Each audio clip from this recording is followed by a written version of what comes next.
Muchas gracias. Muy buenos días a todos. Quiero agradecer esta amable invitación. Un saludo aquí a la mesa directiva, a la señora secretaria general, a todo el equipo de la alcaldía, a todos los señores alcaldes locales, ediles aquí presentes, todos los representantes de las fuerzas vivas de la ciudad de Bogotá. Para mí es muy grato y un placer poderme dirigir a ustedes y esbozar una serie de ideas muy puntuales sobre lo que considero debe ser el futuro de la descentralización, no solo en el país, sino en particular en Bogotá, dado que Bogotá es el primer nivel receptor de lo que debe ser el futuro de la descentralización en Colombia en general. Vamos a partir de una primera constatación. El proceso de descentralización en Colombia ha venido no solamente estancándose desde 1991, sino que ha venido claramente retrocediendo desde el deber ser que se plasmó en el texto de 1991 y la realidad que vivimos hoy en día.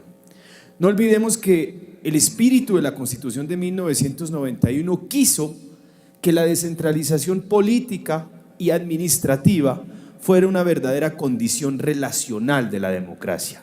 No hay democracia sin descentralización. Sin embargo, a pesar de estos inmensos postulados, vemos que desde 1993 hasta acá se ha venido retrocediendo claramente en materia de descentralización y de libertades locales. Las razones para el retroceso son varias, pero la principal tal vez es la incapacidad del Estado central para regular el ejercicio de las libertades locales a nivel territorial. Porque si bien se le entregan competencias a los municipios y departamentos, el Estado central guarda un gran rol de regulador, pero de regulador en el sentido de garante de un ejercicio de esas libertades conforme a la ley.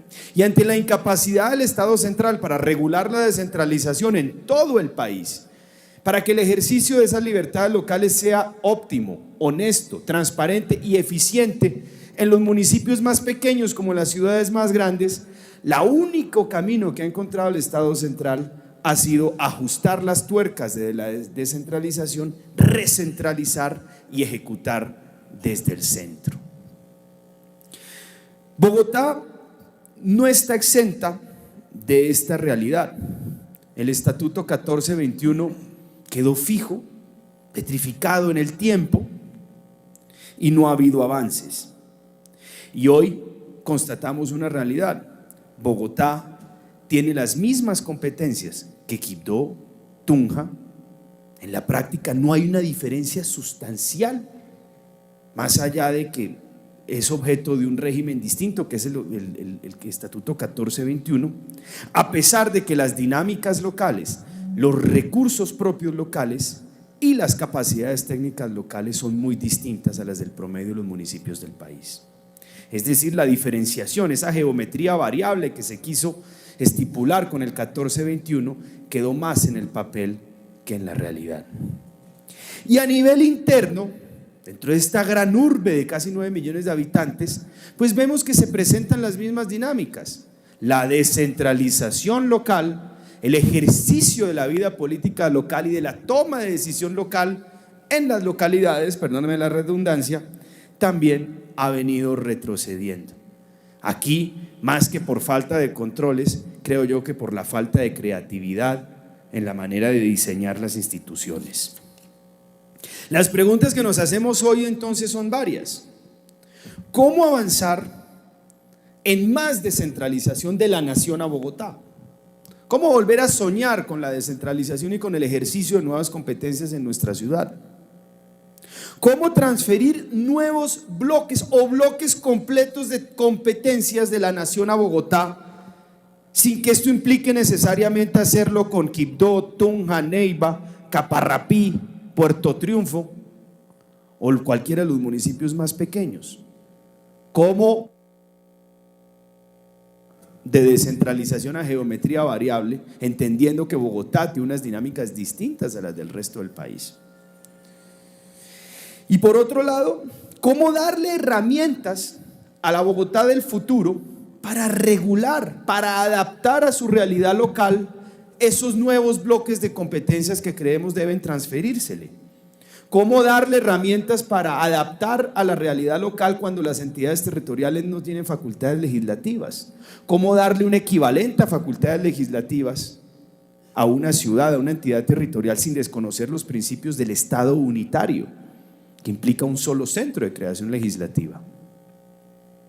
Y a nivel interno de las ciudades y de la ciudad de Bogotá, ¿cómo revitalizar? ¿Cómo darle fuerza a la vida política local de nuestras escuelas, de la administración de su planta de maestros?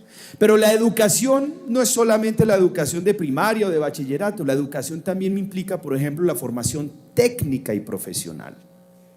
Los países más exitosos son aquellos que han integrado en su educación formal a la educación técnica y profesional.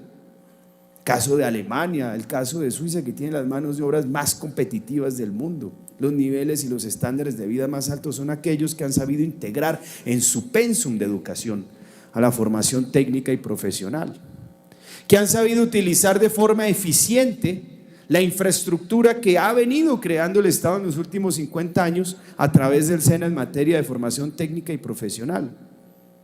¿No sería óptimo que los colegios oficiales del distrito integren esa inmensa capacidad instalada, esa inmensidad presupuestal proveniente de los parafiscales o el equivalente hoy en día que tiene el SENA? ¿No haría Bogotá una mucho mejor administración de los recursos del SENA para adaptarla a sus necesidades, para formar a la mano de obra de los pequeños y medianos empresarios, por ejemplo, de San Victorino, si el SENA estuviera bajo las directrices de la ciudad de Bogotá y no en manos de una entidad central que tiene que responder por todo un territorio, por 1.100 problemas? ¿Qué sentido tiene separar de un bloque de competencias de educación y de formación entre la nación y el municipio, y el distrito, perdón? Lo mismo en atención a la niñez. Hoy vemos redundancias en ciertas políticas de atención a la niñez, unas en manos del distrito, otras en manos de la nación. Y como no existe cultura de la coordinación administrativa en Colombia, ni siquiera entre las entidades del Estado central, esa cultura de coordinación entre entidades territoriales y nación, no tiene más sentido pensar en que esas grandes capacidades del Instituto de Bienestar Familiar queden en manos del distrito y no más en manos de la nación. Pero no solamente basta con entregarle a las ciudades bloques de competencias. Yo no puedo entregarle las competencias a una ciudad si no le entrego, por un lado, los recursos, y en segundo lugar, si no le amplío la capacidad reglamentaria a la ciudad que recibiría estas competencias para adaptar las políticas de formación técnica y profesional y de atención a la niñez a la realidad local, que es muy distinta a la realidad de un municipio rural. Pero aquí chocamos contra un principio sacrosanto dentro del Estado unitario, y es que las competencias legislativas son indelegables y solo existe un centro de creación legislativa, que es el Congreso de la República. Las entidades territoriales son entidades de carácter estrictamente administrativo, con libertades políticas de elección, pero hasta ahí llega, porque lo contrario sería desconocer los principios del Estado unitario. Y aquí lo que hacemos pues es acudir a la experiencia internacional, cómo los estados unitarios han podido avanzar en sus procesos de descentralización sin caer en lo que hacen los estados regionales, que es entregarle facultades legislativas a sus regiones. Sin querer demorarme, miremos el caso francés, en materia de experimentación llaman ellos, y es básicamente permitirle a las entidades territoriales derogar la norma nacional, que sigue siendo única, que es la norma nacional y general, y adaptar esa norma nacional en los aspectos estrictamente previstos por la ley orgánica francesa a las realidades locales, es decir, permitirle a las entidades territoriales aplicar, derogar la norma general y adaptarla a sus realidades locales, que es un avance que existe hoy en día muy importante en materia de descentralización y que permite darle en la práctica facultades legislativas a entidades territoriales porque derogan la norma general y la adaptan a sus realidades sin desconocer los principios rectores del Estado unitario, que creo yo sería sin lugar un error.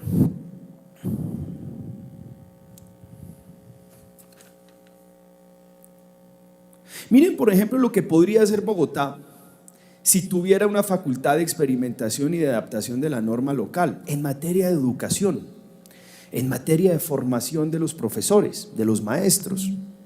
Nosotros hoy en día tenemos un gravísimo problema de calidad de la educación en el país, y que pasa en gran parte por las deficiencias en los procesos iniciales de formación de nuestros maestros. Creo yo que hacia allá se deben orientar los grandes esfuerzos del país y de las ciudades. Con un proceso de experimentación, Bogotá podría derogar para bien los estatutos generales, las leyes generales en materia que regulan la enseñanza pública, y crear, por ejemplo, escuelas, como existen en los países más serios en materia de educación, escuelas iniciales de formación que seleccione desde el inicio a los profesores, que los forme después de que salen de sus universidades para poder prestar el servicio de enseñanza aquí en la ciudad. Serían facultades nuevas que se le entregaría a la ciudad para mejorar la calidad de la formación de sus profesores, pero que hoy no puede hacer porque no puede derogar ni desconocer las normas generales en esta materia. En materia de fomento de subsidios al empleo, hoy Bogotá no tiene, porque realmente, capacidad para elaborar políticas de fomento y generación de empleo. Estas políticas de fomento y generación de empleo para la pequeña y mediana empresa se dan, por lo general, en donde han sido más exitosas, a través de los subsidios al empleo. ¿Y cómo se subsidia el empleo? En materia, por ejemplo, de impuestos prediales, de impuestos de valorización, que se le cobra a las pequeñas y medianas empresas. Se podría hacer, como ha sido exitoso en México, que aquellas pequeñas y medianas empresas de 0 a 100 trabajadores que demuestren que han creado empleo formal, se les dé algún subsidio en su predial o en su valorización. Un gran incentivo, un gran fomento para la generación de empleo y una política de fomento al empleo a nivel local, que son las únicas realmente con las que puede contar un municipio o un distrito para fomentar la generación de empleo en su ciudad. Pero esto solo se logra si le permiten normas generales en materia de descentralización a Bogotá experimentar en esta materia, como lo señalaba. Pero no solamente debemos pensar en el proceso de descentralización a nivel macro de competencias de la nación hacia la entidad territorial distrito, reitero, experimentando a geometría variable, es decir, unas para Bogotá que no necesariamente van para todo el territorio nacional, y tercero, dándole facultades de experimentación en la derogación de normas generales a Bogotá para que pueda adaptar su normatividad. También debemos pensar en la vida interna local de la ciudad. Y sobre eso existen serias discusiones, pero debemos partir de un principio rector que existen en las democracias liberales. El nivel local, como decía Kant, es el nivel que le permite al ciudadano pasar de la adolescencia política a la adultez política. La vida política local es el primer contacto entre la institucionalidad, entre el Estado y el ciudadano. Es donde la democracia debe ser más directa, más eficiente, y en donde la democracia debe mostrar los mayores resultados. La gente, la ciudadanía en general, no participa de los asuntos del universo, de los asuntos macros, sino esporádicamente. Pero la gente participa y se moviliza para los asuntos de su entorno inmediato. Y ahí es donde la gente espera respuestas del Estado. Y ahí es donde empieza también el proceso de decadencia y de desgaste de la política y del Estado, cuando esos niveles no dan las respuestas esperadas y adecuadas.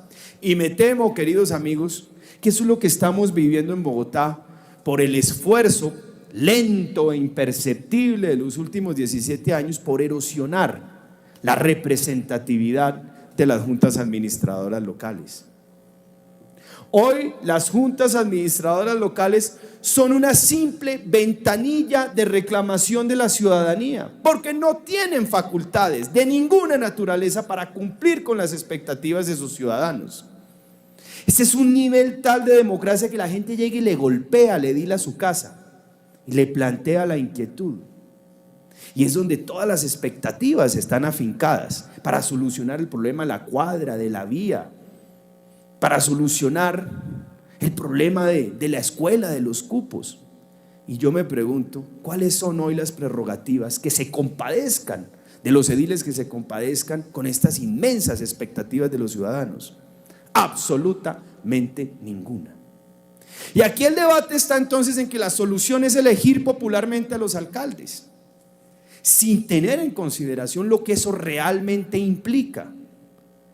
El derecho colombiano tiene tres tipos de personas jurídicas de derecho público: la nación, las personas jurídicas de derecho público comunes y corrientes como un establecimiento público, y las entidades territoriales. ¿Y qué diferencia una persona jurídica de derecho público común y corriente con una entidad territorial? Que a sus autoridades las eligen, y en el momento en que pasemos a elegir a una persona jurídica de derecho público, lo que sería una localidad, la convertimos en una persona jurídica de derecho público con autoridades elegidas, por lo tanto la convertimos automáticamente a ese alcalde en una entidad territorial. ¿Cómo elegir a los alcaldes locales sin convertir a la localidad en una entidad territorial?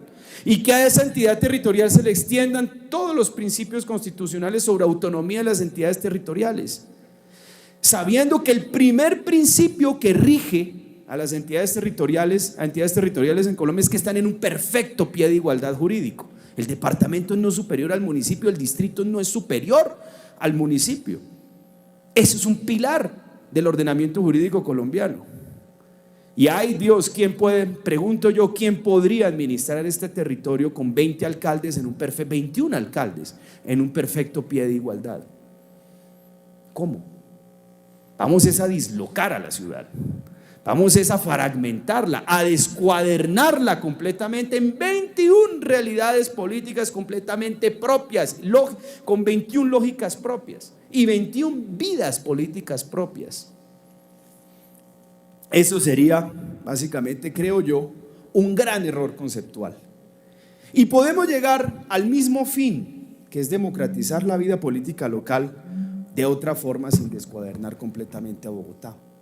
Y yo creo que el camino está en el fortalecimiento del control político a nivel local, en el fortalecimiento de las juntas administradoras locales, en darles medios para que sean los dignos representantes que son de su comunidad y no simples ventanillas de reclamación como lo eran los municipios de este país en los años 70, los años 80, antes del proceso de descentralización. ¿Y cómo lo pueden ser? Con simple creatividad. Hay que pasar de la inane invitación a funcionarios del distrito real, ya voy a terminar, discúlpenme, a una citación de funcionarios, que naturalmente no puede ser todos los martes, los miércoles, porque pues no tendría sentido, pero sí cada 3 meses, que los funcionarios, los secretarios vayan a la localidad y respondan por la lógica, en Suba, por una ciudad de 1,5 millones de habitantes, lo que está haciendo la Secretaría, que es más grande que Pereira. En materia de asignación del gasto público, la directiva 005 de la alcaldía desconoce profundamente las libertades locales. No se le puede imponer por decreto la libertad, desconocer por decreto la libertad de decidir que tienen las juntas administradoras locales. ¿Dónde queda el papel de los ediles? A ellos los eligen para que pavimente un barrio, para que pavimente una vía, para que resuelva problemas del universo inmediato de la gente. Y la primera decisión de una alcaldía no puede ser desconocer la esencia de la figura a través de una circular. Ahora, naturalmente, si se les da libertad en materia de gasto, como en todo en la vida, pues hay que adaptar los controles. Y esos controles, ya termino, cierro con esta idea, estimados amigos, esos controles no pueden ser, como lo pretendió la administración del doctor Enrique Peñalosa, unos controles previos, que son las UEL. Las UEL son controles previos, y donde hay control previo no hay libertad de decidir, porque todo está sujeto a un chulito. Y cuando hay politiquería, pues los concejales controlan esos controles previos y esas entidades que son las huelgas, ya caemos en el peor de los mundos. Aquí necesitamos, y eso ya la doctrina internacional lo puede explicar sin necesidad de entrar en detalle, en controles administrativos de legalidad posteriores a la decisión, que limiten a revisar la legalidad de la decisión. Eso está diseñado en muchos sitios y sería tedioso sentarnos a entrar en ese grado de detalle.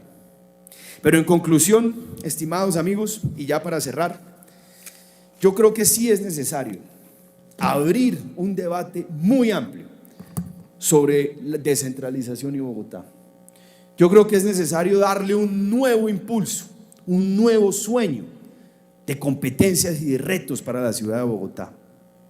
Nuevas competencias, nuevos recursos, más libertades para decidir qué hace con sus impuestos, con sus recursos propios, que le permita ayudar a la pequeña y mediana empresa, que es el tejido empresarial de Bogotá, para formalizarla, capacitar a su mano de obra con el SENA, ayudarles con subsidios de impuestos a quienes se formalicen. La posibilidad de casi en la práctica legislar sobre esas nuevas competencias y adaptarlas a la realidad local. Y en tercer lugar, de darle sentido a la democracia dentro de las localidades, fortalecer el control político y darle lugar a las grandes asambleas del pueblo que son las JAL, que no son instrumentos de elecciones, que no son cargamaletas de políticos como a veces se les ve, sino el primer nivel de decisión local y administrativa, es decir, el nivel que debemos cuidar como una tacita de oro, porque ahí es donde empieza el desprestigio de los sistemas democráticos. Muchas gracias.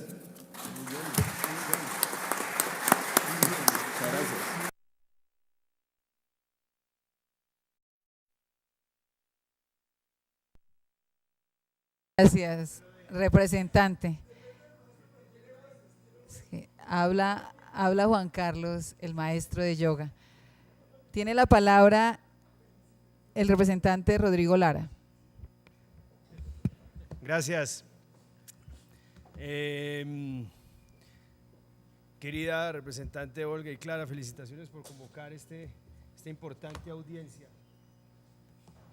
muy ilustrativa sobre los grandes retos de la educación a nivel distrital. Yo creo que esto es lo que le da razón de ser y sentido a nuestra comisión, porque nos fija, digamos, las grandes tareas, nos permite enfocarnos en los puntos, revisar el tratamiento presupuestal que le da la nación a estas políticas de la ciudad.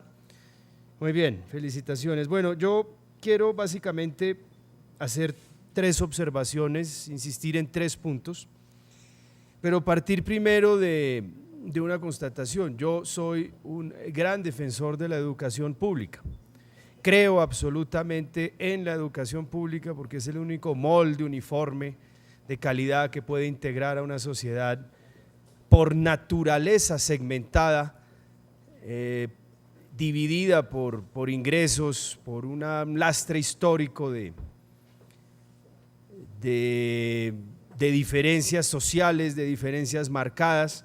Me parece que la educación pública está llamada a ser un rol muy importante, sin lugar a dudas, y sobra, digamos, insistir y desarrollar esta idea del rol y del papel que cumple la educación pública, que ha cumplido, digamos, en el desarrollo y en la integración de las sociedades más desarrolladas. Yo tengo, sin embargo, 3 observaciones. Una primera, yo quisiera que el secretario de Educación de Bogotá nos comentara sobre las estructuras de costos de la educación pública, porque ciertamente es importante apoyar la educación pública, pero yo quisiera básicamente informarme, tener conocimiento sobre los costos, porque la educación o un niño en la educación pública es costoso, pero no es costoso per se porque debe ser costosa la educación de calidad, pero es costoso en términos comparados. Es costoso, por ejemplo, con ciertos niveles, colegios privados que ofrecen un buen nivel de educación, pero que lo hacen, digamos, a un mismo costo, ofreciendo más horas, por ejemplo. Un colegio en una ciudad intermedia de buen nivel de calidad puede básicamente costar 4 millones de pesos ofreciendo 48 horas de educación y no 40 o 39 horas como se está básicamente ofreciendo, veía yo aquí en la cartilla, 36 horas y el objetivo es llegar a 40 horas. Yo quisiera saber cuáles son esos costos dentro de la estructura de la educación pública que hace que, digamos, no podamos de pronto avanzar en más ampliación, en más cobertura, en más infraestructura, etcétera, etcétera, etcétera. Un segundo punto que quisiera también preguntarle al secretario de Educación Y lo hago básicamente del contacto con las comunidades, del contacto permanente, porque no conozco cifras sobre el particular, ni mi equipo en la UTE le ha podido encontrar cifras, y es básicamente la eliminación progresiva de los colegios por convenio. Una cosa son los colegios por concesión que ofrecen grandes niveles de calidad, varios de ellos. Otra cosa son los colegios como por convenio, que no es el deber ser, no debería ser y no deberían existir los colegios por convenio, porque es una forma, digamos, irracional de emplear el dinero público destinado a la educación y no está forjando o formando una homogeneidad en nuestra sociedad. Sin embargo, también es preocupante. También es muy preocupante el hecho de que se empiecen a desmantelar colegios por convenio cuando el distrito no ha podido avanzar a la velocidad que quisiéramos en la sustitución de esos cupos por cupos en colegios oficiales distritales. Es decir, no tengo las cifras, sería irresponsable lanzar cualquier tipo de cifra, pero sí del contacto permanente con la comunidad. Sí podemos ver en localidades como Bosa, en donde nos dicen ediles o dirigentes, eliminaron el colegio por convenio, no conseguimos cupo en el colegio distrital y nos toca mandar al niño a un colegio en Suba. ¿Qué significa un colegio en Suba? Son 2 horas de transporte. ¿Eso qué significa? Dos es poquito. Pero 2 horas de ida, 2 horas de vuelta son 4 horas. Y pues muchas veces, partiendo del hecho de que los estudiantes pues no tienen, los padres no tienen los recursos para que el niño tome 2 buses. Además, partiendo de las incoherencias en la estructuración del proyecto del SITP, a veces 2 tarjetas. Eso es insostenible para cualquier hogar, porque ya sabemos cuál es el peso en la canasta familiar del costo del transporte público. Entonces, ¿qué está pasando acá? Porque es que decirle a un niño que vaya a un colegio o que consiga un cupo en una localidad que queda lejos de su casa, es primero condenar a la más absoluta intranquilidad a la familia. Es segundo poner al niño a caminar por toda la ciudad, enfrentando todo tipo de riesgos. Y tercero es condenarlo básicamente a no volver a educarse, porque es que eso es una distancia que lleva básicamente al abandono del colegio. Y en tercer lugar, ya quisiera yo hacer la siguiente observación sobre un proyecto de ley o 3 proyectos de ley que yo pienso radicar la semana entrante. Justamente hoy estábamos hablando con la señora secretaria de Bogotá sobre el particular. A mí me parece que el país debe volver a avanzar en materia de descentralización. El país está estancado en políticas de descentralización desde hace ya 20 años. Lo que hemos visto es un retroceso, doctor Juan Carlos. El país planteó unas metas muy ambiciosas en materia de descentralización y poco a poco, lenta e imperceptiblemente, ha venido limitando la autonomía de las entidades territoriales, básicamente por una razón muy sencilla, que es la incapacidad del Estado central de regular esas libertades de las entidades territoriales. Y como no logra regular las libertades, pues le quita libertades, una muy mala solución. En los países unitarios se plantea un gran dilema: ¿cómo avanzar en materia de descentralización sin caer básicamente en el modelo de los países regionales que le transfirieron poder legislativo a sus regiones? Esa es la gran pregunta, ¿cómo lo logramos? Porque la descentralización desde un punto de vista reglamentario o descentralización administrativa tiene un límite, y es que básicamente, por ejemplo, en materia de educación, Bogotá no puede ir más allá de lo que la ley le indica y tienen que ajustarse al cuadro general de la Ley General de Educación. Bogotá tiene plata, recursos propios, y quisiera, por ejemplo, un secretario de Educación dijera: a mí me gustaría, por ejemplo, modificar los criterios de selección y de formación de los profesores para ofrecer más calidad, porque una cosa es ofrecer una formación continuada, una maestría en las universidades, y otra cosa es seleccionar en la fuente de la formación inicial a los maestros, cosa que Bogotá no puede hacer. A mí de poco me sirve formar subsiguientemente a un profesor cuando su formación inicial es mala o su origen es desafortunadamente de mala calidad. O yo quisiera, por ejemplo, como ciudad Bogotá, integrar un bachillerato de formación técnica y profesional para que desde los 14 años, 15 años pueda yo ofrecer formación técnica inicial tomando recursos del SENA, por ejemplo, un SENA centralizado, que yo creo que es importante empezar a abrir el debate sobre la descentralización de la formación inicial del SENA para que esos inmensos recursos del SENA se empiecen a integrar en la educación oficial desde los 13, 14 años. Por algo, doctor Lozada, los alemanes tienen la mano de obra más competitiva del mundo, los suizos tienen la mano de obra más competitiva del mundo, porque desde los 13 años integran lo que llaman los suizos el moderno, básicamente la tendencia moderna, el curso moderno básicamente de formación técnica y profesional en sus colegios. El SENA tiene recursos, el SENA hoy es una formación posterior al bachillerato clásico, el SENA podría empezar a integrarse de planta, de oficio, en los colegios distritales por una Doctor Lara. formación técnica y profesional, pero el distrito no lo puede hacer. Ya le cierro, querida presidenta Olguita. El distrito no lo puede hacer, y no lo puede hacer porque hay una ley general de educación. Si nosotros importáramos, por ejemplo, un modelo básicamente de descentralización que se llama el modelo de experimentación, que permite básicamente tomar unas ciudades con capacidad técnica, con recursos propios, transferirle a título de experimentación unas competencias, teniendo la obligación de hacerlo más adelante con las demás ciudades del país una vez se haya experimentado y ajustado esa transferencia de competencias, por ejemplo en materia de educación técnica y profesional, por ejemplo en materia de atención a la niñez desamparada para evitar las duplicidades con el ICBF, y ahí hay plata grandísima al Estado que se le puede transferir a entidades territoriales. Y en segundo lugar, una vez se transfieren esas competencias, se le entrega a la entidad territorial la posibilidad por vía de acto administrativo de derogar disposiciones de la ley general, por ejemplo en materia de educación. Si a Bogotá le dan apenas un margen de autonomía de 20% dentro de la Ley General de Educación para más o menos orientar su pénsumo educativo, podría pensarse que a través de un acto de la Alcaldía de Bogotá se derogara hasta un 50% esas disposiciones generales y le permitieran a Bogotá, no sé, innovar en materia de formación inicial de los profesores y de selección, innovar en materia de bachilleratos técnicos. Pero para eso, ¿qué se necesita? Un marco general de experimentación, que puede ir de la mano de una reforma de el Estatuto 1421, de una serie también de controles que vamos a proponer, de controles administrativos de legalidad de las decisiones de las entidades territoriales que no afectan naturalmente el principio de oportunidad de las decisiones, es decir, no es un control previo, pero que pueden darle un impulso extraordinario a la descentralización en el país y lograr que los esfuerzos de las entidades territoriales sean, sin lugar a dudas, más pertinentes y más flexibles y más adaptados a la realidad local. Entonces, pues vamos a presentar, querida secretaria de Gobierno, ese proyecto de reforma a la Ley Orgánica de Ordenamiento Territorial, y la invitación que le hago al secretario de Educación y a la señora secretaria es que por qué no empezamos ya a trabajar el modelo de ley subsiguiente, porque pues este es el marco general de experimentación, un modelo de ley subsiguiente que plantea un reto de transferencia de competencias de la nación al distrito de Bogotá y a las 4 o 5 ciudades grandes de Bogotá, para que experimenten ese ejercicio de competencias y en 10 años podamos transferir esas competencias al resto del país.